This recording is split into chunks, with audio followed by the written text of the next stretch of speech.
नमस्कार दोस्तों, मैं AR आज़ाद। आज हम बात उत्तर प्रदेश की कर रहे हैं। उस उत्तर प्रदेश में जहाँ एक साधु का राज है, योगी का राज है और हम जिन्हें उत्तर प्रदेश के मुखिया के तौर पर योगी आदित्यनाथ को जानते हैं, उस योगी आदित्यनाथ के सूबे में एक मासूम, एक बेकसूर, एक रिक्शा चालक की पिटाई होती है। और पिटाई इसलिए होती है कि उससे जबरन कहा जाता है जय श्री राम बोलने को। जय श्री राम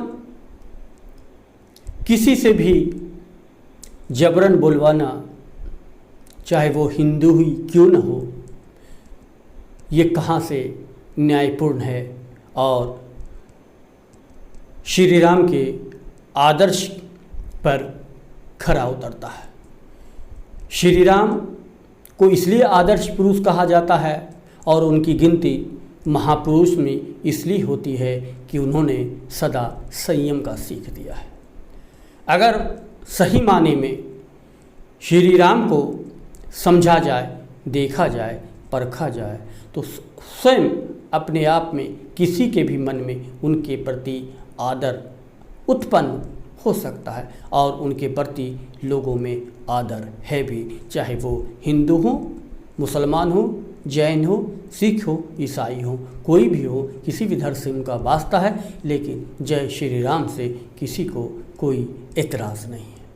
लेकिन अगर किसी महापुरुष के नाम पर, किसी धर्म के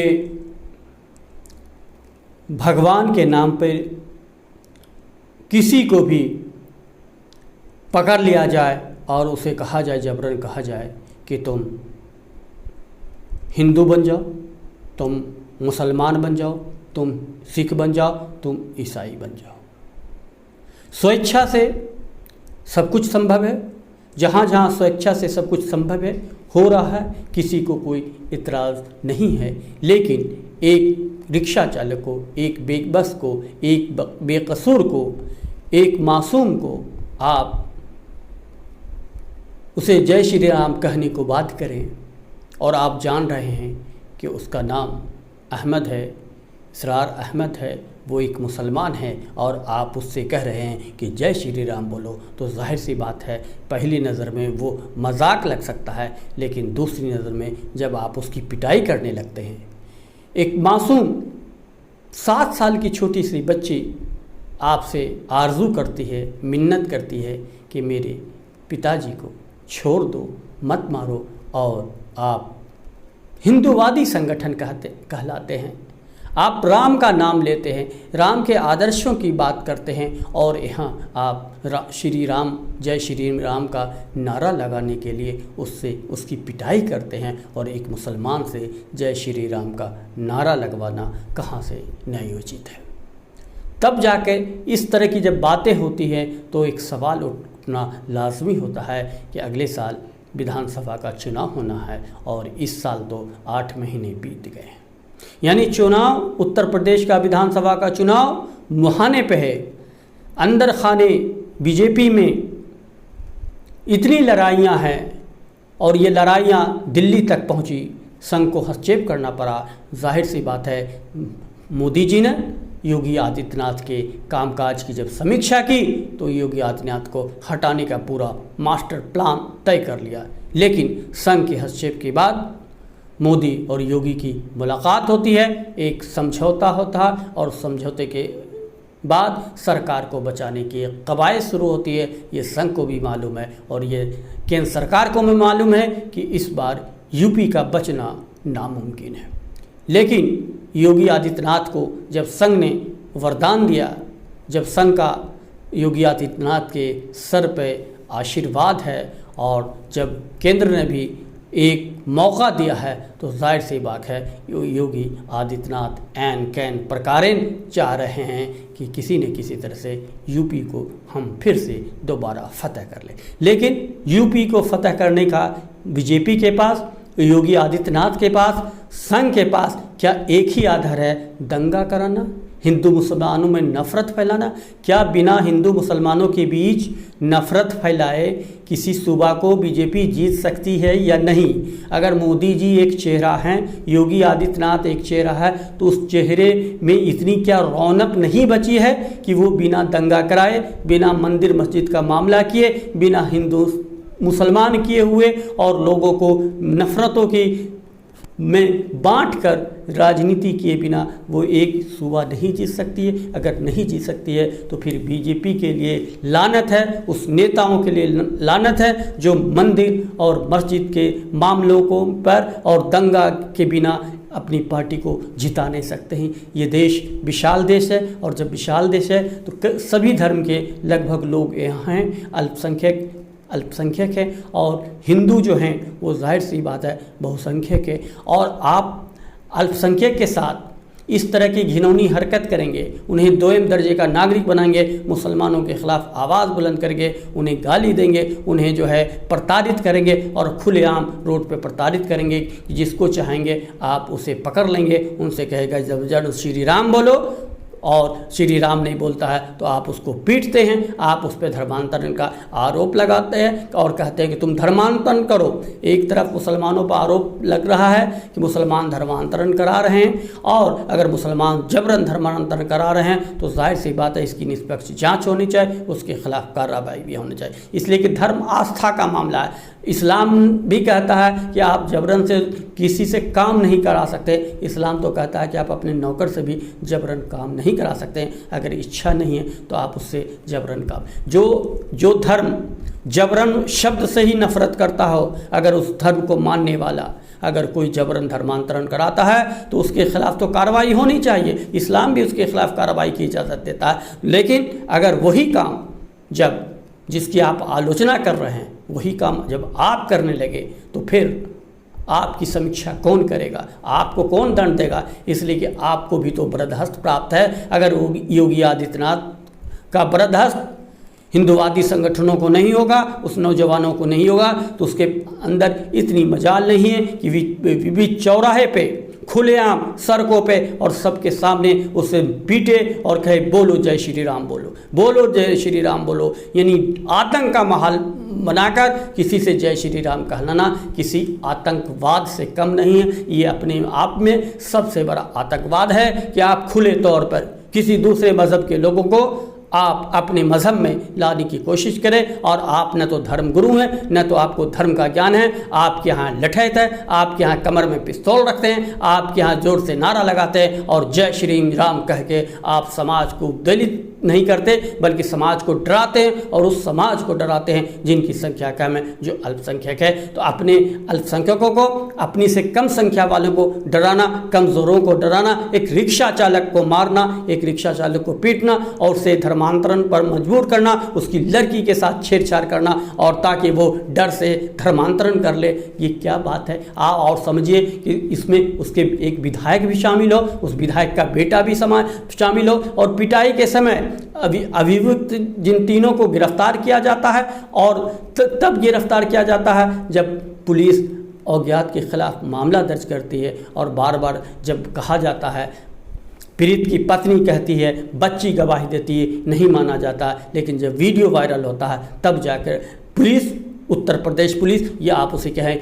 योगी आदित्यनाथ की पुलिस, अभियुक्तों के साथ, अज्ञात अभियुक्तों के साथ 3 लोगों का नाम दर्ज करता है, जिसमें वहाँ के एक विधायक के बेटे शुभम त्रिवेदी का भी नाम होता है। लेकिन शुभम त्रिवेदी कहते हैं कि हमें तो पता, हम अपने क्षेत्र में थे, हमें जब पता चला कि वहाँ इस तरह की घटना हो रही है तो मैंने खुद पुलिस को फ़ोन किया और मैं खुद घटनास्थल पे पहुँचा तो देखा ये सब हुआ, हमारा इससे लेना दे। अब आप समझिए, विधायक पिता है उसका और वो क्षेत्र का दौरा करता है, यानी किस संविधान के अधिकार, प्रदत्त अधिकार के तहत वो अपने पिता के क्षेत्र में वो दौरा करता, वो भ्रमण करता, वो पुलिस पर रौब जमाता और पुलिस को बताता है कि आप निष्पक्ष जांच कीजिए। वो कौन होता है? खुद आरोपी, और एक दरोगा को ऑर्डर देता है निष्पक्ष जांच करने की। इसका मतलब आप देखिए, उत्तर प्रदेश में एक विधायक, खास करके बीजेपी विधायक, और जो योगी आदित्यनाथ के का बरदहस्त जिन विधायक को प्राप्त है, वो विधायक किस तरह से खुलेआम अपने जो है वो गुंडागर्दी करते हैं, अपने बेटे से गुंडागर्दी कराते हैं, समाज को बांटने का काम करते हैं, समाज में नफरत फैलाने का काम करते हैं। ये जो घटना कानपुर में घटी है, ये मामूली घटना नहीं है, देश के लिए चिंता का विषय है। इस पर प्रधानमंत्री को कुछ बोलना चाहिए, मन का उद्गार इस पर भी व्यक्त करना चाहिए और इसकी जिम्मेदारी प्रधानमंत्री को लेनी चाहिए और योगी आदित्यनाथ से सवाल पूछना चाहिए और उस विधायक से सवाल पूछना चाहिए कि तुम्हारा बेटा वहां क्या कर रहा था। अगर तुम्हारा बेटा अभियुक्त के साथ था, उसके साथ ही काम को कर रहा था, तब भी सवाल उठना है, तब भी उसके खिलाफ आवाज़, और विधायक पर भी ये सवाल उठना है कि एक विधायक का बेटा बाप के क्षेत्र में किस तरह से विधायक की तरह घूमेगा, किस तरह से विधायक की तरह लोगों को ऑर्डर देगा और किस तरह से वो राजनीति करेगा। विधायक के साथ साथ क्या उसके बेटे ने भी शपथ ली थी? क्या एक विधायक का बेटा भी सेमी विधायक होता है, आधा विधायक होता है? क्या उसको वो पावर है कि वो पुलिस को धमकाए, वो पुलिस को अपने इशारे पर नचाए, वो पुलिस को कहे कि निष्पक्ष जांच हो, और वो अपने क्षेत्र में, पिता के क्षेत्र में घूमे और जिसे चाहे उसे पीटे, अपने गुंडों के साथ जो है जय श्री राम कहने को विवश करे? ये सारा का सारा मामला जो है, इस पर योगी आदित्यनाथ से सवाल उठना लाजमी है। और ये सब कुछ कांड ये बताता है कि योगी आदित्यनाथ डरे हुए हैं, सहमे हुए हैं, कि इसलिए कि उनको चेतावनी दे दी गई थी कि इस बार योगी आदित्यनाथ जो है वो नहीं जीतेंगे। संघ से भी केंद्र सरकार ने और के मुखिया नरेंद्र मोदी ने साफ कह दिया था कि योगी आदित्यनाथ के नेतृत्व में अगर चुनाव लगा गया तो उत्तर प्रदेश हाथ से निकल जाएगा। लेकिन संघ ने योगी आदित्यनाथ पर भरोसा जताया है। जाहिर सी बात है, इसकी जिम्मेदारी संघ को लेनी होगी कि चुनाव में हिंदू मुसलमान नहीं हो, दंगा नहीं हो। और दंगा और मंदिर ये एक ऐसा विषय नहीं है बीजेपी के लिए कि उसी पर वो चुनाव जीत सकती है, और वो वैसे चुनाव नहीं जीत सकती है। मंदिर पे आपको मंदिर मिल गए, जिस अयोध्या के बारे में आप चर्चा कर रहे थे, आपको अयोध्या दे दिया गया। सुप्रीम कोर्ट का फैसला को सर आंखों पर ले गया, मुसलमानों ने जो है आपको अयोध्या दे दी गया। शांति है, शांति देश के लिए बहुत ज़रूरी है, बिना शांति के देश का विकास नहीं होता।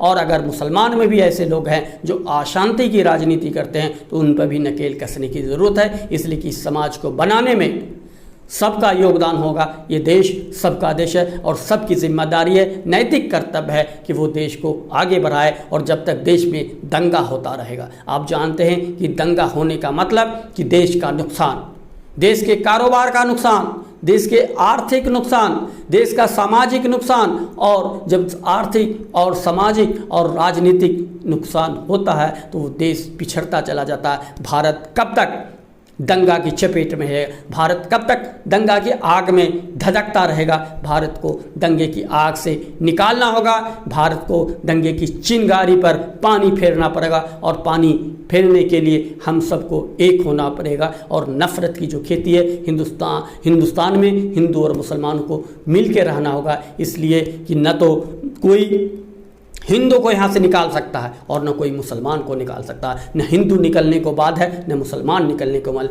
हमारी संस्कृति, भारत की संस्कृति विविधता में एकता का है। अब भारत की संस्कृति में हिंदू और मुसलमान जो है वो दूध और पानी की तरह घुले मिले हैं, उनको अलग करना बहुत आसान नहीं है। हम लोग मिल सकते हैं लेकिन अलग नहीं हो सकते, इसलिए हम लोग को मिलने की कोशिश करनी चाहिए। हिंदू को मुसलमानों के प्रति विश्वास का भाव जगाना चाहिए। जो अविश्वास मन में है, जो मन में नफरत है, उस नफरत को व्यक्तिगत तौर पर भी हम लोग एक दूसरे की नफरत से नफरत करना छोड़ दें, मोहब्बत करना सीखें। इसलिए कि जब आप पड़ोसी को हटा नहीं सकते हैं तो फिर पड़ोसी को बदलने की क्या ज़रूरत है? पड़ोसी के साथ मिलकर रहिए। पड़ोसी को भगाने और पड़ोसी से झगड़ा करने की ज़रूरत नहीं है। इसलिए पड़ोसी को जब आपकी यह है कि पड़ोसी को आप भगा नहीं सकते हैं तो पड़ोसी से मिल के रहिए, इसलिए कि पड़ोसी ही आपके काम आएंगे। इस देश में मुसलमान के लिए हिंदू पड़ोसी है और हिंदू के लिए मुसलमान पड़ोसी है। दोनों की संस्कृति लगभग एक जैसी है और अल्लाह और श्री राम की ये इबादत का फ़र्क है, ये आस्था का फ़र्क है। और इबादत और आस्था को जब हमारे पूर्वजों ने स्वीकार कर लिया, जब हमारे पूर्वजों ने हिंदू मुसलमान के साथ अपनी अपनी आस्था के मुताबिक रहते हुए रहन सहन एक रखा, खान पान एक रखा, पहनावा एक रखा और सामाजिक सरोकार एक जैसा रखा, तो हम कौन होते हैं नफरत करने वाले। इसका मतलब है कि आप अपने दादा परदादा और अपने जितने भी बुज़ुर्ग हैं उससे ज़्यादा ज्ञानी हो गए। कहने का मतलब है कि आज पढ़े लिखे लोग भी वो अपने बड़े बुजुर्गों की बातों की अनसुनी कर रहे हैं और मन में जहर लिए हुए। इस जहर को निकालना बहुत ज़रूरी है। ये समाज सबका है, ये देश सबका है। ये देश, मैं फिर कह रहा हूँ कि सोने का चिड़िया था, इस देश को फिर से सोने का चिड़िया होना। ये देश पहले विश्व गुरु था और इस देश को फिर से विश्व गुरु बनना है। तो ये विश्व गुरु दंगा करा के नहीं हो सकता है, किसी दूसरे धर्म की लड़की की आबरू उतार कर नहीं हो सकता, उसके कपड़े फाड़ कर नहीं हो सकता है, किसी को जलील करके नहीं हो सकता और किसी को जबरन जय श्री राम कहलाकर नहीं हो सकता। जय श्री राम का मतलब है कि आदर से नाम लिया जाता है। अगर आप ज़ोर से जय श्री राम कहते हैं, चिल्ला कर जय श्री राम कहते हैं, चिल्ला कर अल्लाह अकबर कहते हैं, अज़ान आप कह सकते हैं, कुछ चिल्ला कर नहीं दिया जाता। अज़ान का तरीक़ा है कि ज़ोर से दिया जाता है, बड़े ही सब ढंग से दिया जाता है। और अज़ान को तो आप सुनेंगे तो आप सुनते रह जाएंगे। अज़ान अपने आप में एक संगीत की तरह दिया जाता है, चीख कर अज़ान भी नहीं दिया जाता, अल्लाह का नाम भी चीख कर नहीं लिया। तो आप अगर श्री राम को भगवान समझते हैं तो जाहिर सी बात है उन भगवान का नाम कैसे लिया जाता, कितने आदर से लिया जाता है और कितने अश्रुपूर्ण होकर लिया जाता है, ये सीखना भी होगा। आपको खुद भगवान श्री राम का नाम लेने नहीं आता है और आप दूसरे से कहते हैं कि जी जय श्री राम बोलो। जय श्री राम बोलने में तभी आनंद आएगा जब आपके जय श्री राम मन से निकलेंगे, दिल से निकलेंगे। हनुमान के दिल में जय श्री राम बसते थे, आपकी ज़ुबान में जय श्री राम बसते, और वो ज़ुबान, उस गंदी ज़ुबान और उस गंदी ज़ुबान के साथ आप और गंदी सोच के साथ आप जय श्री राम बोलते हैं, तो क्या इससे जय श्री राम खुश रह सकते? कदापि नहीं खुश रह सकते हैं जय श्री राम। इसलिए अभी से आप इसे समझने की कोशिश कीजिए कि जय श्री राम को आदर भाव से उनका नाम लिया जाए। आदर भाव से, जब आप आदर्श भाव से खुद स्वयं नाम लेंगे तो जाहिर सी बात है कि सब जय श्री राम जो है वो बोलने में मुसलमान को कोई गुनाह नहीं है। लेकिन आप किसी को डराने के लिए आप कहें कि जय श्री राम बोलो, हिंदुस्तान में रहना तो जय श्री राम बोलना पड़ेगा, तो ये गलत है और ये कानून गलत है। और इसको, इस तरह की गतिविधियों को एक संविधान संशोधन करके इसको आतंकवाद का दर्जा देना, ये आतंक है, सामाजिक आतंक है। इसको सामाजिक आतंक मानना चाहिए और वैसे आदमी की जमानत नहीं होनी चाहिए। आप ये देखिए इस केस में कि तुरंत गिरफ्तार किया जाता है देर शाम में और अगले दिन सुबह में 11 अगस्त की देर शाम में गिरफ्तार किया जाता है तीनों अभियुक्तों को और 12 की सुबह में उसे छोड़ दिया जाता है। क्यों छोड़ दिया जाता है कि हिंदूवादी संगठन डीसीपी ऑफिस के सामने बाहर वो प्रदर्शन करते हैं और उस प्रदर्शन से पुलिस डर जाती है। ये दिखावे के लिए पुलिस गिरफ्तारी होती है और दिखावे और उसको तुरंत जो है वो जमानत मिल जाता है। क्या ऐसे अभियुक्तों को, क्या ऐसे समाज के दुश्मनों को, क्या ऐसे सामाजिक आतंकवादी को जमानत मिलनी चाहिए? कतई नहीं मिलनी चाहिए। जब जमानत अगर ऐसे लोगों को मिल जाएगी तो जाहिर सी बात है उनका मनोबल बढ़ेगा। इसलिए ऐसे लोगों को जमानत नहीं मिलनी चाहिए, इसका भी प्रावधान होना चाहिए। बहुत संविधान संशोधन हो रहा है। मोदी जी अगर निष्पक्ष हैं तो मोदी जी को ऐसी चीज़ के लिए भी एक संशोधन करना होगा कि इस तरह के कृत्य जिससे समाज का ताना बाना बिगड़ता हो और जो किसी को जबरन श्री राम कहने पर मजबूर करता हो उसको अपराधी ही नहीं बल्कि आतंकवादी की संज्ञा देनी चाहिए। और इस पर मोदी जी को सोचना होगा। अगर मोदी जी का मन साफ है, अगर मोदी जी सही माने में हिंदुस्तान के सच्चे देशभक्त हैं, हिंदुस्तान का सच्चा भला चाहते हैं, तो उन्हें हिंदू मुसलमान के झगड़े को दूर करना होगा, नफ़रत की खेती को ख़त्म कर देना होगा, नफ़रत के बीज को बोना छोड़ देना पड़ेगा और एक ऐसा समाज बनाना होगा जिसमें हिंदू मुसलमान सिख ईसाई सब खुश होकर रहें, जैसे आज से 50 साल पहले रह रहे थे, 40 साल पहले रह रहे थे, 30 साल पहले रह रहे थे। लेकिन आज क्या है, आज हर कोई डर के साए में जी रहा है। जिस तरह योगी आदित्यनाथ जी उत्तर प्रदेश के चुनाव को लेकर डर के साए में जी रहे हैं और उसी डर को दूर करने के लिए वो अपने लोगों से जय श्री राम का उद्घोष कराकर दंगा फैलाने की कोशिश कर रहे हैं। ये आरोप जाहिर सी बात है उन पर लगेगा, इसलिए कि वो उत्तर प्रदेश के मुखिया हैं और एक मुखिया अगर इस तरह की कुकृत्य को रोक नहीं पाए तो जाहिर सी बात है कि वो कितना कमज़ोर है। यानी योगी आदित्यनाथ इतने कमज़ोर हो सकते हैं, शायद हमने ये किसी ने सपनों में भी नहीं सोचा होगा। योगी आदित्यनाथ का हो सकता है कि दिमागी सुकून भी गड़बड़ा जाए, इसलिए कि वो काफ़ी डरे हुए हैं और उनको लग रहा है कि अगले बार हम नहीं आएंगे। तो ठीक, आप नहीं आएंगे, ये राजनीति में चलता है, कभी कोई। हिमाचल में भी यही होता है, हरियाणा में भी यही होता है, पंजाब में होता है। तो क्या आप सब दिन के लिए आए हैं? आपने कोई सब दिन के लिए लिखा के लिए आया है ईश्वर से?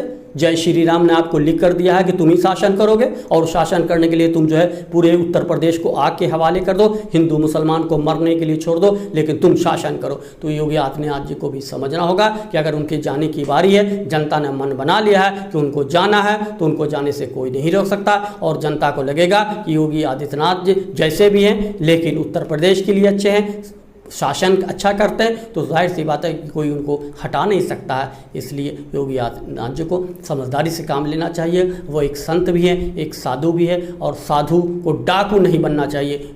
योगी आदित्यनाथ के जो व्यवहार हैं वो कभी कभी ऐसे लगते हैं कि वो साधु नहीं हैं, क्योंकि साधु ऐसा नहीं होता है। साधु जो है समाज को जोड़ता है, जो समाज को तोड़ता है वो डाकू होता है। और कभी कभी यही जो है लोगों में, जनता के बीच एक संशय हो जाता है कि वो योगी आदित्यनाथ जी साधु हैं, ये डाकू, और इस पर वो द्वंद्व में पड़ जाते हैं, गोमगों में पड़ जाते हैं, और कोई उन्हें साधु भी कहता है और कोई उन्हें डाकू भी कहता है। तो योगी आदित्यनाथ जी को इस 5 साल में वो कुछ नहीं कर सके, तो अब जो भी समय है उसको दंगे में उत्तर प्रदेश को नहीं झुके, हिंदू मुसलमान की नफरत की खेती नहीं करें, दंगे नहीं कराएं, और कमज़ोरों को और दबे कुछ लोगों को, और ख़ास करके कुछ मुसलमानों को, रिक्शा वाले को, चाय वाले को, दूध वाले को, चौकीदारों को इस तरह से जय श्री राम कहलवाने की अपने हिंदुवादी संगठनों से ना करवाएं तो अच्छा रहेगा। इसलिए कि भारत को बेहतर बनाना है तो योगी आदित्यनाथ को भी इसमें थोड़ा सा समझौता करना पड़ेगा, अपनी मन मिजाज को बदलना पड़ेगा। और अगर योगी आदित्यनाथ जी अपने मन मिजाज को नहीं बदलेंगे तो फिर उत्तर प्रदेश की जनता उन्हें बदल देगी, और मोदी जी अपने मन मिजाज को नहीं बदलेंगे तो देश की जनता उन्हें बदल देगी। इसलिए कि देश की जनता शांति प्रिय है, देश की जनता को अब शांति चाहिए। देश जो है वो कोरोना को लेकर फटेहाल हो चुका है, तंगहाल हो चुका है, देश के लोगों के हाथ में कटोरा आ चुका है। अब वो दंगा की आग में खुद को जलकर वो खाक नहीं होना चाहता है। इसलिए देश की जनता चाहती है कि अमन भी रहे, अमान भी रहे। मुझे आशा है कि नरेंद्र मोदी जी को, योगी आदित्यनाथ जी को, और जो भी दंगे में दिलचस्पी ले रहे हैं उनको थोड़ी सी सबक मिल जाए, ताकि वो नफ़रत की खेती छोड़कर अमन की खेती करना शुरू करें। राजनीति आती रहती है, जाती रहती है, लोग मुख्यमंत्री बनते रहते हैं, जाते रहते, आते रहते। ये एक सिलसिला है, ये मानव श्रृंखला है, और ये इतिहास है, और यही देश का भूगोल भी है, और ये पूरे विश्व में होता रहता है। तो इसलिए किसी गद्दी पर गिद्ध दृष्टि बनाए न रखें। आप अच्छा शासन करेंगे, जनता आपके साथ होगी। आप बुरा शासन करेंगे, जनता आपको उखाड़ फेंकेगी। ये सब कुछ जनता है, और जनता वैचारिक स्तर पर बटी हुई है। जाहिर सी बात है कि आप इसका जिस तरह से फ़ायदा लेना हो लेकिन दंगा करा के शासन करने की कोशिश न करें। हमारा आप आग्रह है योगी जी, और इस पर ध्यान दें, और ऐसे गुंडों को आप भी गुंडे एक्ट के तहत गिरफ्तार करें, उन्हें आतंकवाद शब्द से जोड़ दें कि जो जय श्री राम कहकर लोगों को तंग करेगा, मारेगा, पीटेगा, उसको मौत के हवाले करेगा, ऐसे लोगों को आतंकवादी करार दिया जाए, और आप इसे कानून बनाने की कोशिश करें, तभी ये संभव है। इसलिए आप देखें कि आप क्या करते हैं। ये उत्तर प्रदेश की जनता अपना फैसला देने के लिए पांव पल के बिछाए हैं। देखिए क्या होता है 2022 में। तो हम फिर किसी दूसरे वीडियो पर आपसे रूबरू होंगे। तब तक के लिए मुझे इजाज़त दीजिए। मैं आपका दोस्त AR आज़ाद, संपादक दूसरा मन। नमस्कार।